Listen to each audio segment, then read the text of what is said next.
with your personas. So yun yung for me very interesting kasi ano ba talagang truth, di ba? Is it the thing that we can see or is it the thing that it's hiding from us? Nakakakilig ang sweetness ng mag-real couple na sina Janine Gutierrez at Jericho Rosales sa ginanap na advance screening para sa kanilang first episode ng TV series na The Loyalty Game. Janine Gutierrez and Jericho Rosales!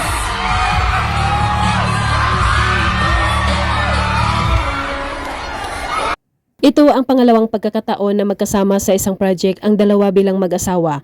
Ang TV series na The Loyalty Game ay patungkol ito sa pagtataksil at mapapanood ito sa Prime Video at ABS-CBN. Our cast of The Loyalty Game out this July 3, 2026. Mike Rivera here.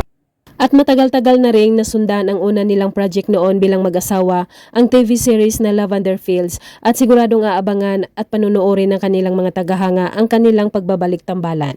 Suspense thriller na The Loyalty Game ngayong July 3. Balik sa inyo dyan sa studio.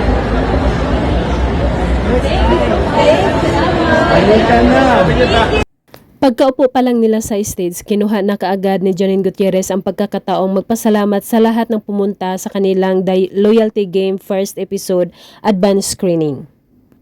Talaga, thank you so much for making time. Kasi syempre, we shoot these stories, pero para talaga to sa inyo and hopefully for somebody who needs to see it.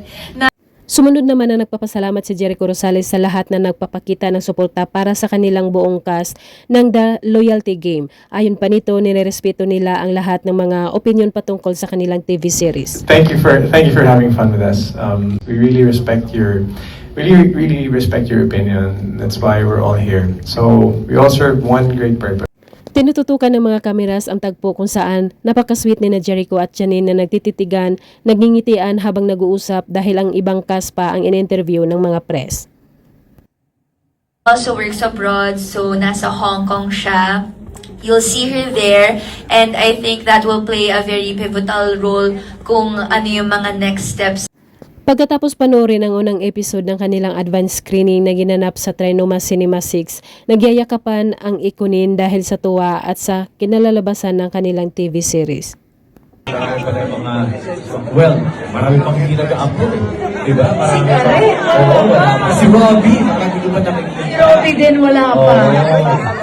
Pagkatapos ng yakapan ng dalawa, inabot ni Jericho Rosales kay Janine ang napakaganda at malaking flower bouquet. At lalong napapakilig sa lahat ang paghalik ni Jericho kay Janine. Okay, mga seatmates ko. Pero ito, we would like to again congratulate the cast. I'm so excited for this milestone. Again,